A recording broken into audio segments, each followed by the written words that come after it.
Stephen Myers, welcome to episode 11 of Because Life is Local. Myers and MacNeill. We thought we would have sort of switched it up a little bit going into the summer and bringing in guests, and we will do that. But with the by-election call in District 16, clearly the focus of everything political in PEI is going to be on that riding until the by-election on July 13th, because, at least in my view, this may be the most consequential by-election in this province since 1966, First Kings, when Alex Campbell became premier for the first time. In this case, we've got two leaders, Rob Lance and Rob Mitchell, and really both of them are rolling the dice with their political careers. What are your thoughts? Set the table for us. Yeah, I think I would agree with you. It's probably the biggest by-election in my lifetime. I don't think there's so many moving parts. And this is a three-party race too. So I think there's some consequences for Matt in this as well. But I guess I'll start with the premier, who has probably the most to lose.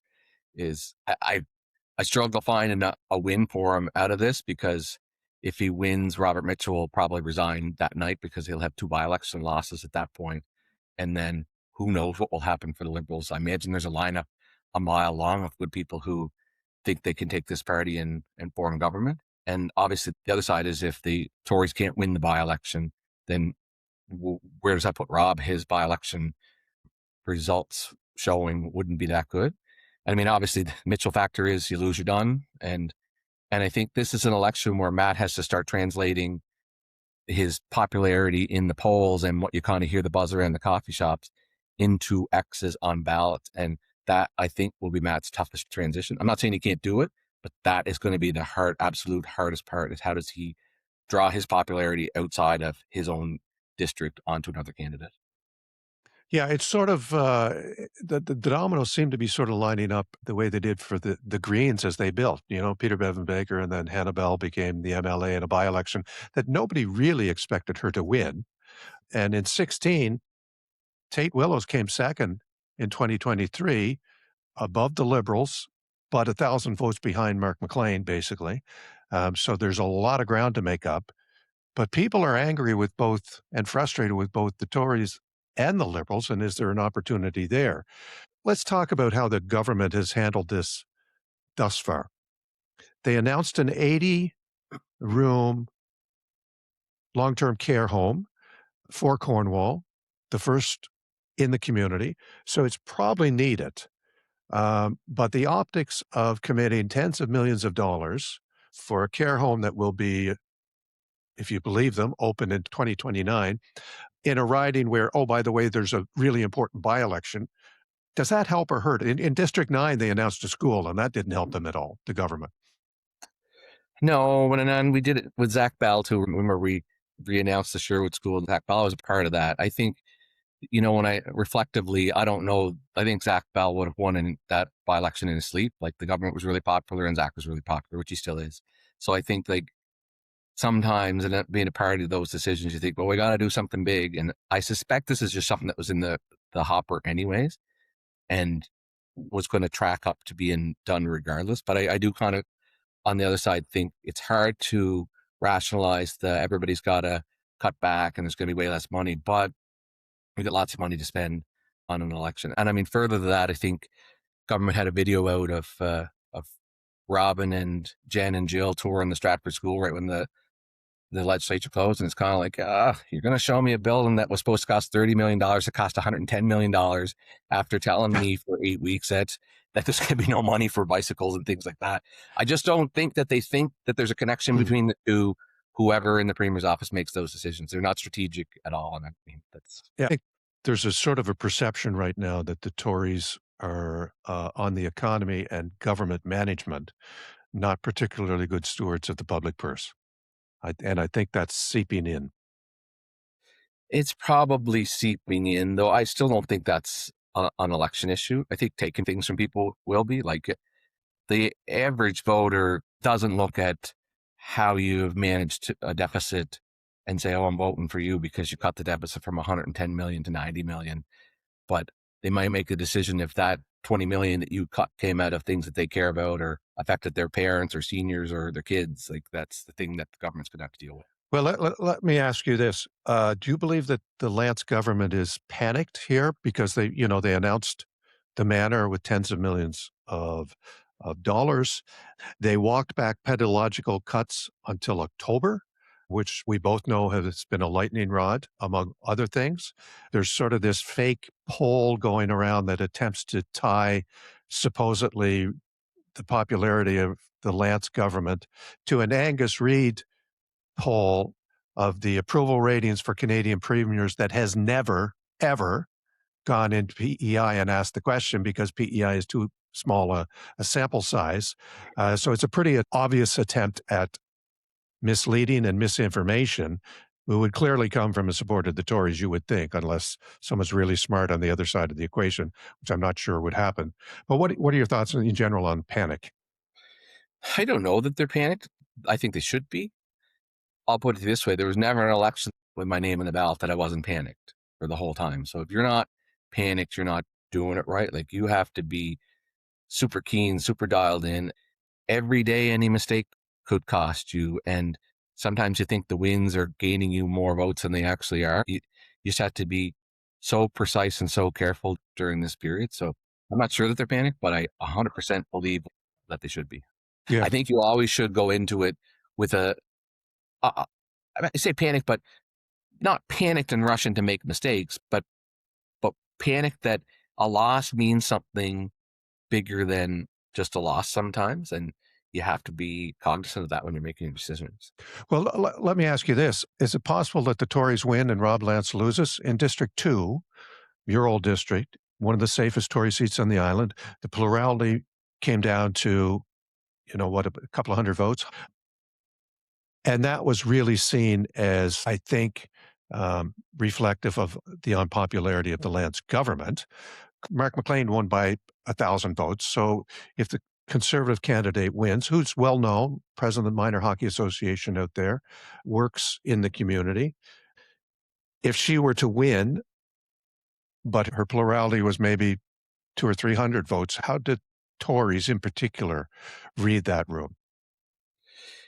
Yeah, well, I think if you took any of the polling that you saw, like even if you blended the polling since the last election and put it against the results of the last one, you would tell quite a tale. So, like where Brandon ended up in District 2 in the by election is basically where I always was, except for 2023. So that was basically back to normal. There was a number of factors in 2023. The Liberals were kind of a mess. Dennis King was really popular. And as you recall, Justin Trudeau was really unpopular. And I remember at the doors hearing a lot about Justin Trudeau and getting votes because people didn't like him. So all that stuff is kind of gone now. So if you took the District 2 percentage changes and applied them straight across the board on PEI, that would probably give you a relatively clear picture of what you might be facing on any given seat, including Rob's, which would put Rob in trouble. Okay, fair enough. Let's move to the Liberals. Robert Mitchell, it's not often that you get a second chance in politics, but Robert Mitchell, was close enough in District 2, and the poor party was poor enough to say, no, you get a second chance. But he really does need to win this time around. Yeah, he does. And I mean, he's obviously going to be out there working hard. I heard a lot from people in District 2 after the fact about what a great campaigner he was. So people who would be, I'd be close to, or would have been people voted for me were very impressed with him on the doorstep. He was, and which I mean, I know him, I've known him for a long time. That doesn't surprise me. He'd be very malleable on the doorsteps. He'd be able to talk about anything and he'd know how to approach any situation just from experience. So experience might factor in. And he got to every door as well, which is a big deal. He got to every door. And I think in Cornwall, both candidates should get to every door. In District 2, it's a 50-minute drive between them. So the door to door is quite a bit different than, if you're in an urban setting. So they should both get to all the doors. And I think getting to the doors will benefit Robert if he gets to talk to people. And that said, I don't know the Tory candidate. But I do hear a lot of people say that she's highly thought of. So the Tories have held Cornwall since 2021 when Mark McLean was elected in a by-election. Prior to that, it was Ronnie McKinley's riding. Was that a Liberal riding or a McKinley riding? I think it was a McKinley riding. I really do. Like, you see everybody's trying to get their picture taken with Ronnie here this Yeah. past week, and he's still kind of the godfather of that area. So I kind of like, and I said this about Hal Perry before, like Hal has become Hal in Tignish, and Ronnie was Ronnie in his district, and people vote for Ronnie, like people vote for Hal. So like after a while, I mean, Lawrence McCauley was the same. Like there's lots of Yeah, conservatives vote for people who I would consider conservatives voted for Lawrence McCauley every single time because they voted for Lawrence. No, it wasn't a yeah. party vote. So, and I think that when you look at population growth that's in and around Charlottetown, there'd be so many new people in Cornwall now that it would really be, they wouldn't have a natural connection to the family vote or the way things were. So I think the doors are wide open as far as party goes, including the Green Party for that matter. Do you think McKinley is still influential? Oh yeah, he talked to everybody. Really? But Yeah, that doesn't mean he's influential. And you know what I mean. He used to brag that he knew how everyone voted, which was slightly obnoxious and obscene. but they all voted for him. That's why. They did, yeah, yeah, they did vote for Ronnie. But can he turn people towards one candidate or another? And would he even be so inclined now to do that? Yeah, I don't know that he'd be inclined, but I mean, he could definitely give any candidate who wants to listen some background on people, like how to approach people or what their issues might be, because he still goes to the coffee shop every day. He still talks to everybody, so he knows, he has a really good pulse of what would be going on the ground there. So I still sense that he would be able to bring something to the table. Well, how important is Heath's sort of liberal machine in this? I think Heath McDonald's machine is important. You hear a lot of story kind of on the backside of it that Heath and Robert Mitchell don't maybe necessarily get along. So I think it's more, will Heath's machine show up for Robert Mitchell? I think that's what, will the Liberals come out? All the Liberals that need to come out and work for him come out and work for him. And that will be a telltale sign in the election as well. So Well, if what you're suggesting proves true, that there could be people in the background, and I haven't heard any names, who might consider jumping forward if the opportunity arose this late in the game. Maybe Mitchell's will find it difficult to sort of get the party support that you would naturally think would go to the leader. yeah, and what I heard, and I didn't hear it out of the district. I've heard it from people outside of that, but it's kind of the buzz that I got picked up off the ground last week, was that the district executive wanted Dave Mitchell because they viewed him as a young up and comer and perhaps a future leader, and that's why things kind of rolled out the way they did. Because if they had their party kind of all working in unison, there would have been no other candidate. Would have been like, Robert Mitchell's running. Okay, let's get at this. The Liberal Party So sent out a press release saying that Dave Mitchell that was also was says a lot. seeking the nomination. And so he was clearly pushed, is probably a strong word, but I think that's clearly what happened. The leader wanted a runway that he could go down with a single focus. And they also named Dave Mitchell as co-chair of Robert Mitchell's candidacy. So it just sort of smacks of old school politics, doesn't it? And poor planning. Well, I don't even know if it's poor planning or it shows that the leader is not in control of the party. The party would never push that out if the leader was all encompassing. That would never happen with Wade McLaughlin because he had full control of the party top to bottom. So Yeah, it would have never happened yeah. to Dennis King because he had control of the party. Like it says that maybe there's a faction in the party that's not necessarily behind Mitchell or sees this opportunity that I see for them as new leader, new day. So let's shift gears to the Green Party. They're leading in polls, we believe, at least the last narrative poll. They had a significant lead. Matt McFarlane, of the three leaders, probably had the best spring session. Well, Robert Mitchell wasn't even inside the rail. They have a strong candidate, ran second in 2023. You would think that, and given sort of the demographic shift and the population growth in Cornwall, that, and you referenced this a bit earlier, Stephen, that the historical allegiance to one or two of the main parties, the grip would be lessened now. So how does the Green Party take advantage of that? Yeah, probably carefully. I think the Green Party has been around for quite a while too, as you know, not necessarily from an elected standpoint, but in its existence.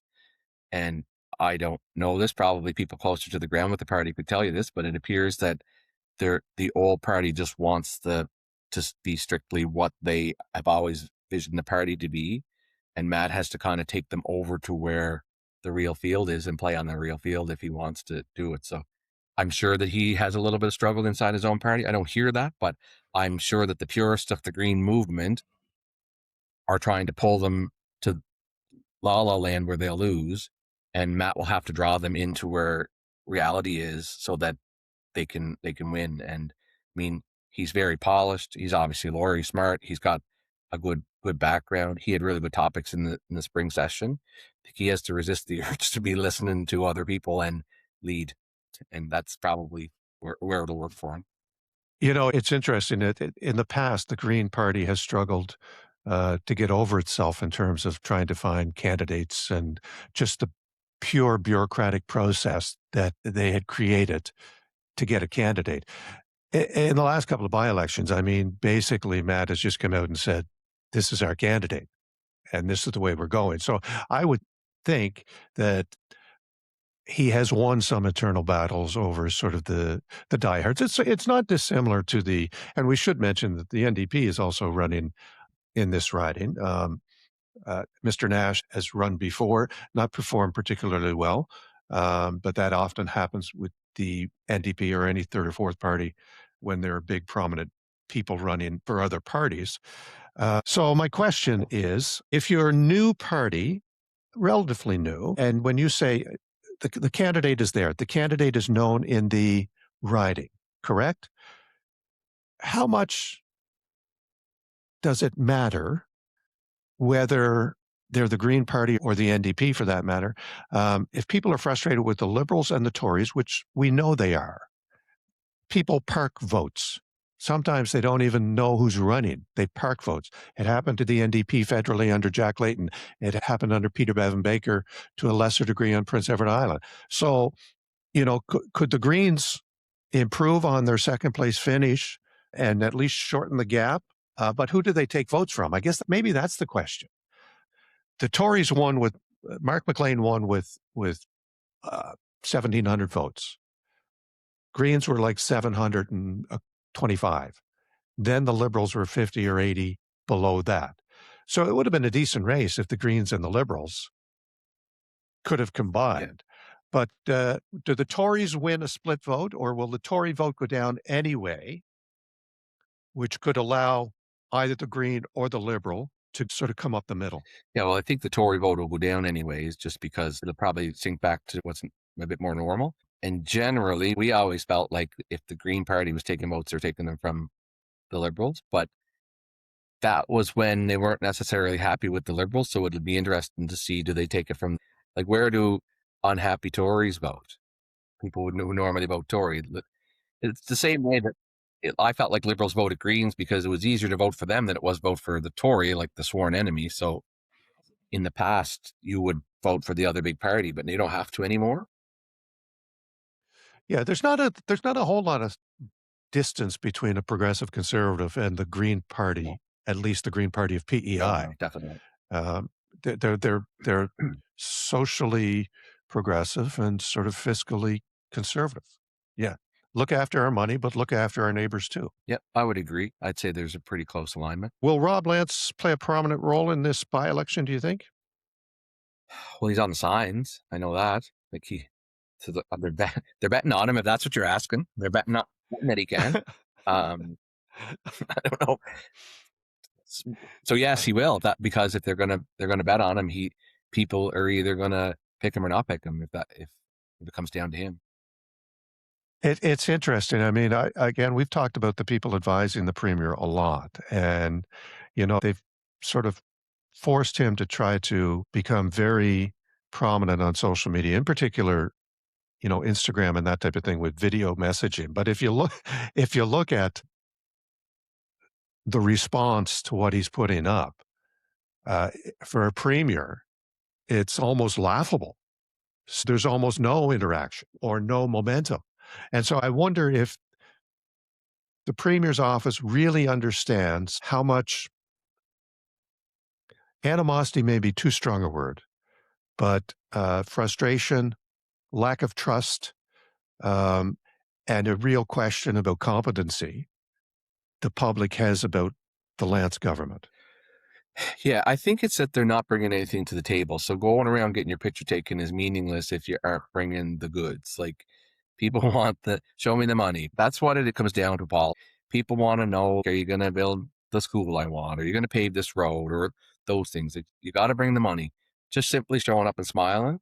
Often cases, and I remember it happened to Wade. Remember the time that he ran around the checks after big storm that we had, and he was walking away and people were like, well, what was that all about? It was almost like he left and he didn't get the political buck for it that he thought he was going to get. People were kind of like left bewildered by the visit versus, so Yeah. it doesn't always, I don't, politically, I find how the politicians position themselves on social media really counterintuitive to good branding. I think Rob Lance would be better off when he does. When you're a premier or a leader of the opposition or a leader of the Green, and you go anywhere to visit a business or something in a riding, and then you pull everybody outside or get them in a line and take a photo, that's promoting yourself. That actually isn't doing anything for the business or the organization.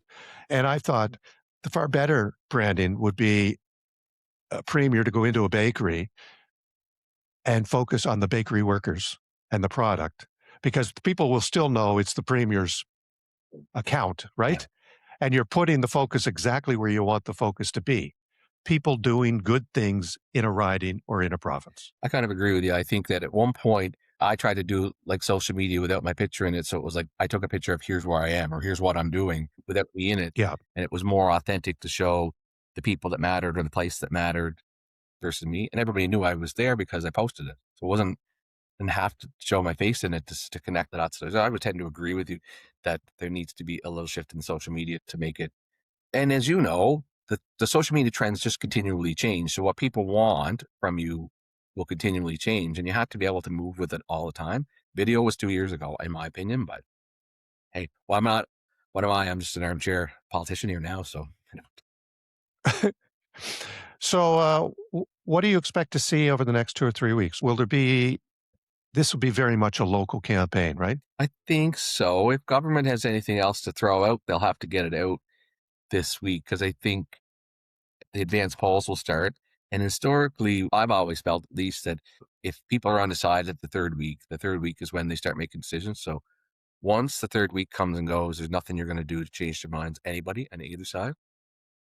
So How would you expect to sort of read the tea leaves as the by election goes on? You know, what are you looking to either hear or see that would indicate potential momentum one way or another? I don't know. I think it'll be interesting to see if Mitchell just uses the same strategy he used in two, which was light social media. Hey, I'm with Joe. I at Joe's kitchen table, or if he actually comes out and says, Cornwall needs name it, I don't know what, and I'm going to make sure that they get it. And similarly with the Greens, like do the Greens shell into policy or things, or do they just simply go door to door? And I know I've seen pictures of Matt out there knocking on doors with the candidates. So they're just going to try to use Matt's popularity, or is he going to say stuff? So I think those will be the telltales to me whether or not any of the parties think that they're moving the mark against government is if they start talking about the things that they're going to do in the district for the people. You'd certainly think that you would want to hear some of that. I mean, if you're a voter in Cornwall, and I'm assuming here, so voters in Cornwall can tell me I'm wrong, but when you see a leader come in to Cornwall for no other reason than it's their next last chance to get back in the legislature, it sort of has a feel of a one night stand, right? I mean, uh, and the other two candidates, they're both there for the longer term in the community, and that may be difficult for Robert Mitchell. That may have some negative impact in terms of perceptions. I mean, he's going to need a really strong local campaign anyway. But that's the type of thing that could potentially hurt because we've never really had this type of scenario, at least in recent island politics that I can think of.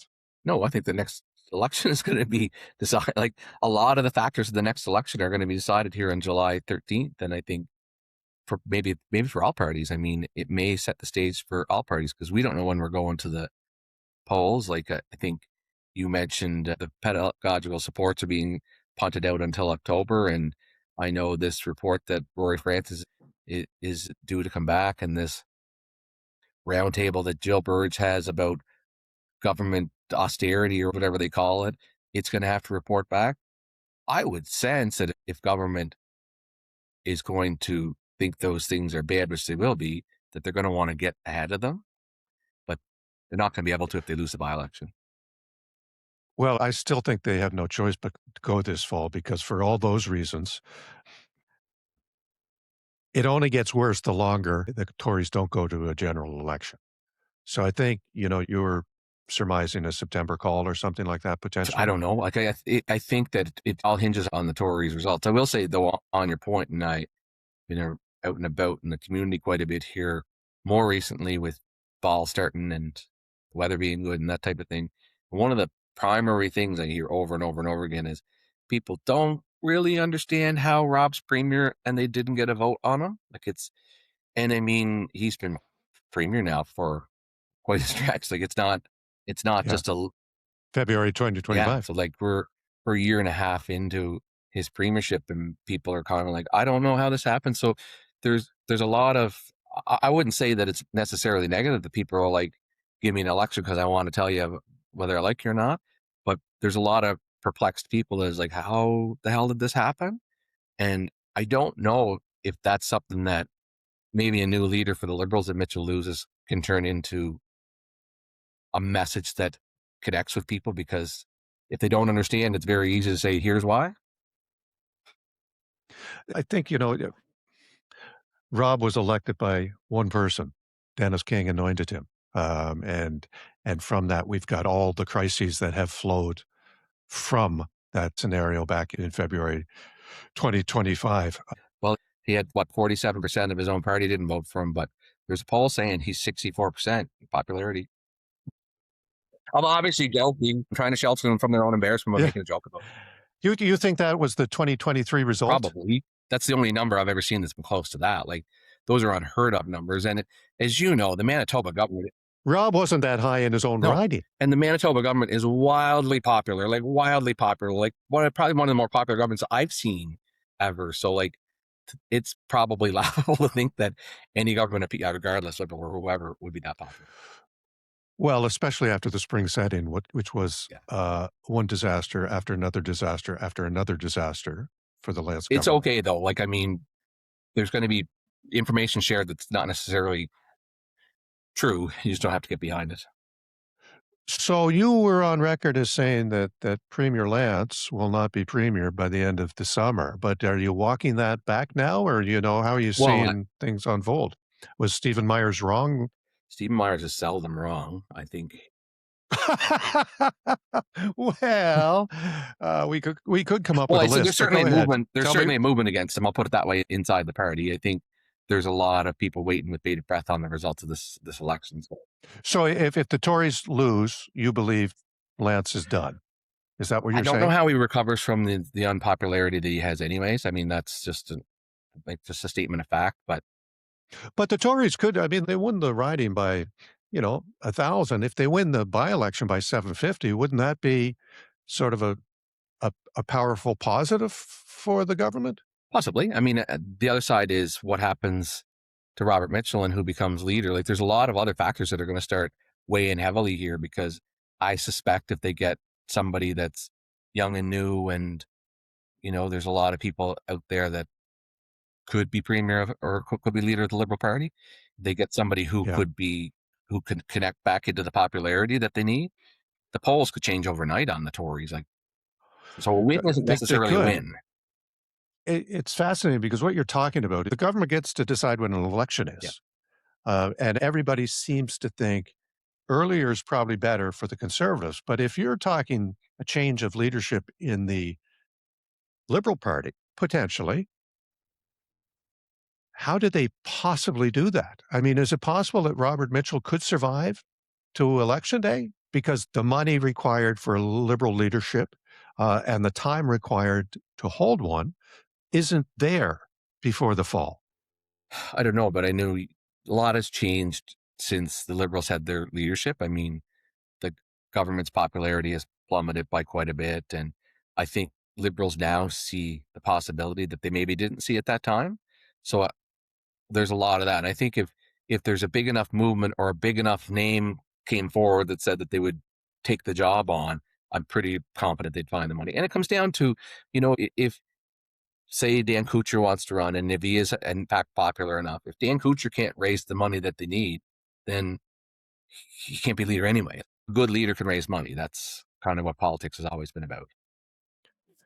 Stephen Myers, this has been episode 11 of Myers and MacNeill because life is local. You can find us on Apple, Spotify, peicanada.com, and YouTube. We look forward to seeing how this thing evolves. It's going to be an interesting summer. Thank you, Stephen. Definitely great. Thanks.